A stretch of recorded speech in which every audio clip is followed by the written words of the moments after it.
আজ বুধবার 22শে বৈশাখ 2026 সালের 6ই মে, মীন রাশি, মীন লগ্ন, পাইসিস সাইনের জাতক জাতিকাদের আজকের দিনটি কিন্তু এক কথায় বেশ কাটতে চলেছে।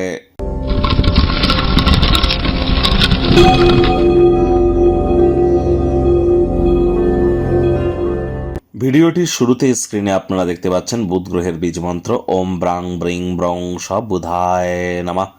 সকাল দুপুর সন্ধ্যা 3 বেলায় বুধের এই বীজ মন্ত্র আজ আপনারা 108 বার জপ করুন।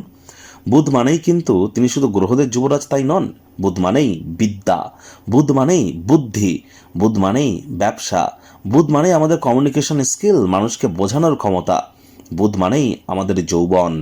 আর এই প্রতিটি ক্ষেত্রেই নিজেদেরকে যদি মহিমান্বিত করতে চান, তাহলে বুধের বীজমন্ত্রের থেকে বেটার কোনো অপশন কিন্তু আমরা আর পরিলক্ষিত করি না। এজন্য বুধের বীজমন্ত্র খুব খুব জপ করুন। আজ হিজড়া বা উভয় সম্প্রদায়ের কোনো ব্যক্তিবর্গের সাক্ষাৎ পেলে তাদেরকে কোনো গিফট বা দান করতে যেন ভুলবেন না। একই সাথে সবুজ শাকসবজি খাওয়ার মাত্রা আজ বৃদ্ধি করুন।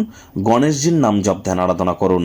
কোনো কিছু না পারলে বলুন ওম গাং গণেশায় নমঃ অথবা প্রথম পূজ্য গণেশায় নমঃ। বাড়িতে গণেশ মূর্তি কিন্তু একটির বেশি রাখতে নেই। আর হ্যাঁ, গণেশজির যে মূর্তিটা আপনি রাখবেন বাড়ির ঈশান কোণ, উত্তর পূর্ব কোণে, এবং গণেশজির যে সুঁড় বা ট্রাঙ্ক, যেটি সুঁড়, সেটি গণেশজির অল টাইম লেফট সাইডেই কিন্তু থাকে। বাড়িতে মৃত ব্যক্তির কোনো ছবি রাখতে নেই, রাখলেও সেটিকে ঢেকে বা উল্টে রাখতে হয়। পুরনো দিনের পরিধান করা জামা কাপড়, ঘড়ি, তালা, যেগুলি আর কোনো আপনাদের কাজে আসে না, সেগুলিকে ইদার ঠিক করুন, তা না হলে নদীর জলে ভাসিয়ে দিন। কাউকে দান যেন করবেন না, গিফট যেন করবেন না। পরা জামা কাপড় দান করলে আপনার পজিটিভিটি তার মধ্যে চলে যায়। পরা জামা কাপড়কে কখনো ঘর মোছা পাপোশ বানাবেন না, তাহলে শারীরিক অবস্থানের ক্ষতি হয়। ভাগ্যমিটার আজ আপনাদের বলছে 7.5 আউট অফ 10। ভাগ্য আপনাদের অনুকূলেই থাকবে। অর্থগত ব্যাপারে আপনাদেরকে একটু সাবধানতা অবলম্বন করেই চলতে হবে। কায়িক পরিশ্রম হলেও শরীর মনে সতেজতা এবং তরতাজাই আপনারা অনুভব করবেন। দীর্ঘদিনের পুরনো রোগ শোক থেকেও মুক্তি পেতে পারেন। যারা দীর্ঘদিন ধরে হার্ড ওয়ার্ক, কঠোর কায়িক পরিশ্রম করছেন, আজ কিন্তু আপনারা বিশ্রাম করবার জন্য, অবসর জীবনযাপনের জন্য বেশ কিছুটা সময় পাবেন। সঠিক হয়ে ইউটিলাইজ করুন। বন্ধুবান্ধবদের সাথে ভ্রমণে যাওয়ার পরিকল্পনা যদি করেন, তাহলে খরচ কিন্তু মাত্রা অতিরিক্ত হতে পারে। আর্থিক ক্ষয়ক্ষতিও হতে পারে। ব্যয়বহুল একটি দিন। নতুন উদ্যোগ, পরিকল্পনা, নির্মাণ কার্যকে আজ আপনারা পিছিয়েই দিন। চাকরিজীবীদের আজ অফিসের পরিবেশ এক প্রকার বেশ।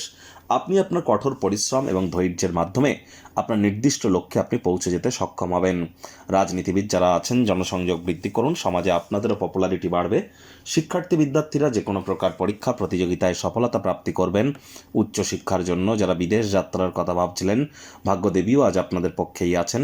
সন্তান সন্ততি থেকে থাকলে তারাও তাদের কৃতিত্বের দ্বারা আপনাদেরকে গর্বিত অনুভব করাবে। হাউস ওয়াইফদের জন্য দিনটি এক প্রকার বেশ। প্রেমিক প্রেমিকা, স্বামী স্ত্রী, দিনটিকে যতটা সম্ভব রোম্যান্টিক করে তোলা যায় সেই প্রচেষ্টাই তো আপনাদের জারি রাখা উচিত। অবিবাহিতদের বিবাহের যোগ পরিলক্ষিত হচ্ছে। যারা প্রেমে পড়েননি তাদের জীবনে স্বপ্নের নারী বা পুরুষের আগমন আজ কিন্তু হতেই পারে। একটু প্রচেষ্টা আপনাদেরকেও করতে হবে। শত্রুপক্ষ, বিরোধী পক্ষ আজ কিন্তু খুব একটি শক্তিশালী থাকছে না। পরিবার পরিজন, নিকটে স্থানীয় ব্যক্তিবর্গ, বন্ধু স্বজন, কারোর উপরেই জোর করে নিজের মতামতকে যেন জাহির করতে যাবেন না। ছোটোখাটো ব্যাপারে অন্যের বিষয়ে ভুল ত্রুটি ধরার স্বভাব থাকলে ত্যাগ করুন, তা না হলে সম্পর্কের অবনতি কিন্তু হতেই পারে। শত্রুপক্ষ, বিরোধী পক্ষ আজ কিন্তু খুব একটি শক্তিশালী থাকছে না।